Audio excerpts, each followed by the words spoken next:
सावन में mutton party करते हैं, कर रही है आपके अभी जेडीयू। देखो उस पर नहीं बोलते आप। बहुत बड़ा अपराध। मैं कौन क्या करता है इसको मैं नहीं जानता हूँ। अब कौन क्या करता है मैं उस विषय पर बहुत ज़्यादा चर्चा नहीं करूँगा। हाँ, ये जरूर है कि सावन का शुद्ध महीना होता है, सब लोग जानते हैं। हमें प्रयास करना चाहिए कि इस तरह की कोई ऐसी बात ना हो जाए जिससे हमारे लोगों पर उसका गलत अपने सहयोगियों के कृत्यों को ओन नहीं करते आप। हाँ? मैंने कहा सहयोगी जो कृत्य करते हैं उनको ओन नहीं करते आप। नहीं, सारे कृत्यों को हम ओन नहीं कर सकते। सरकार उनके साथ चलाएंगे। हाँ, सरकार तो भाई देखो, परिवार में पति पत्नी भाई बहन सब रहते हैं, क्या सभी के कृत्य को सब लोग मानते हैं क्या? आप बताओ मुझे, ऐसा होता है क्या?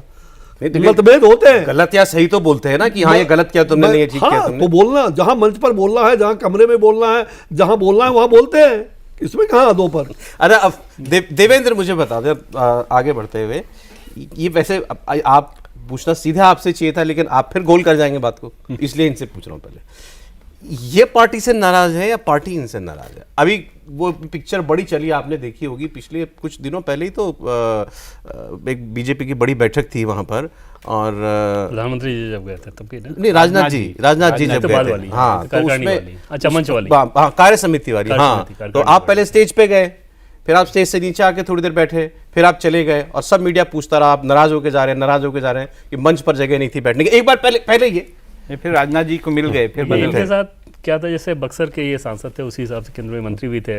मूलतः ये भागलपुर इनका क्षेत्र रहा है, लेकिन क्योंकि भागलपुर की सीट जेडीयू के हिस्से में चली गई थी तो इसके चलते इनको बक्सर शिफ्ट होना पड़ा था। और इनका टिकट क्यों कटा, ये मुझे लगता है कि यही अगर जानते हो तो जानते हो, पार्टी में इस बात को लेकर कोई ठोस जवाब समझ में नहीं आया कि आखिर किस वजह से अश्विनी चौबे जी का बक्सर में टिकट कटा और वो सीट बीजेपी लूज की पिछले लोकसभा में। तो अच्छा, इनको अगर टिकट मिला होता तो पार्टी में बहुत सारे लोगों का ऐसा मानना था, बक्सर से ग्राउंड रिपोर्ट आती थी कि वो सीट बीजेपी बहुत आसानी से जीतती। तो स्वाभाविक तौर पे इनका टिकट कटना पार्टी के किसी अंदरूनी राजनीति का हिस्सा रहा होगा। वो अंदरूनी राजनीति क्या थी, किसको इन्होंने नाराज कर दिया, किसको इन्होंने क्या बोल दिया, वो ये ज़्यादा बेहतर बता। किससे नहीं बनती आपकी पार्टी में? मुझे लगता है मेरी सबसे बनती है। कोई मेरा शत्रु नहीं, कोई मेरा। आपने कहा मुझे भी नहीं, मुझे समझ नहीं आ रहा मुझे टिकट क्यों नहीं दिया गया, और उसके बाद आपने चुनावी राजनीति से संन्यास ले लिया। नहीं, मैं चुनावी राजनीति से मैंने तो अखबार में पढ़ा। नहीं, चुनावी राजनीति में, चुनाव में मैंने दोनों ही चुनाव में और दिल्ली के चुनाव में, जहां भी चुनाव में मैं खुल करके जाकर के चुनाव में अपने उम्मीदवारों के लिए चुनाव लड़ना।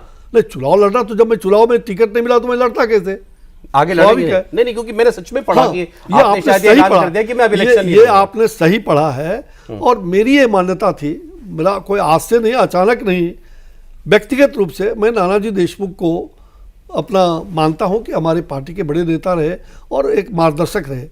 तो राजनीति में एक लंबे समय के बाद राजनीति में सक्रिय बनकर के रहूंगा, लेकिन मैंने पहले जरूर कहा है कि मैं उम्मीदवार नहीं बनूंगा, इसमें दो मत नहीं। उसके आगे क्या कहा आपने? और मैं सक्रिय राजनीति में, मेरी राजनीति में जितना विश्वास है, जितना कर्तव्य है, और भारतीय जनता पार्टी हमारी मां है, हमारी नाराजगी की बात क्या करते हैं? पार्टी के हम कार्यकर्ता, मुझे जो पार्टी ने दिया है आज तक, मैं इसको हाजिर नहीं। उसके बाद क्या कहा था आपने कि मतलब उसके बाद एक और स्टेटमेंट आपका बड़ा चला था ना? मेरा कोई स्टेटमेंट पार्टी के विरुद्ध कभी नहीं चला। मैंने ये कैच पकड़ने के लिए हाथ ऐसे रखा हुआ है। नहीं, मेरे पार्टी के विरुद्ध कभी नहीं। आप पार्टी के विरुद्ध नहीं कहा? हाँ, आपका एक स्टेटमेंट वायरल था। और कौन सा बताइए स्टेटमेंट, कौन सा वायरल? 70 साल की आयु के बाद नेताओं को चुनावी राजनीति छोड़ देनी चाहिए।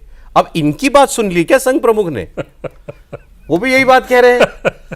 देखो, ये सब किसके लिए कह रहे हैं? नहीं, किसी के लिए नहीं कह रहा हूं, मैं अपने लिए कह रहा हूं कि आने वालों को हमें स्थान देना ही होगा।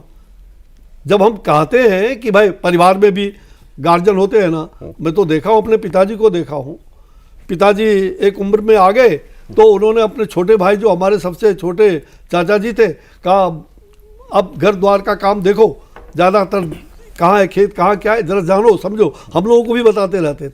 तो ये बात देखो, 70 वाले तो चुनाव ना लड़े तो 75 वाले क्या करें? नहीं, मुझे लग रहा है कि चुनाव ना लड़े ऐसा नहीं। हाँ, मुझे पार्टी के लिए, कोई पार्टी के प्रति एक भी लेश मात्र भी पार्टी के प्रति हमें न पहले शिकायत थी, न हाँ, पार्टी के कुछ व्यक्ति हो सकते हैं पार्टी के कुछ चेहरे हो सकते हैं जिनसे हमारा विचार न मिलता हो, हमारा मतलब मतभेद हो सकता है, जैसे? मनभेद नहीं। जैसे कोई आप अब जैसे कोई से कुछ नहीं, ये ये आप दो बातें जो सौरभ जो कह रहे थे नाम वो ये आप बता घुमा देते तो गए। ठीक रहता, हमको बताने में दिक्कत हो रही है। नहीं, तो आप मैं चाह घुमा रहा हूँ गए। यही नाम बताया तो ज्यादा पहले अच्छा। सौरभ ने कहा कि मैं- 75 साल वाले क्या करें, उस पर आप घुमा गए कोई नहीं। कि क्या करें, बताना चाहिए कि नहीं, क्या नहीं। करें। संघ प्रमुख ने कहा 75 साल वाले जो भाई हैं, संघ उनको प्रमुख छोड़ दो। ने कहा है, संघ प्रमुख हमारे मार्गदर्शक है, इसमें दो मत नहीं। तो संघ प्रमुख की बात को हम काट भी नहीं सकते हैं।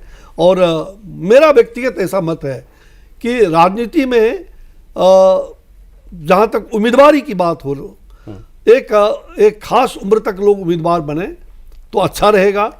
और राजनीति में सक्रिय राजनीति करने के लिए उसमें कोई दोष नहीं है।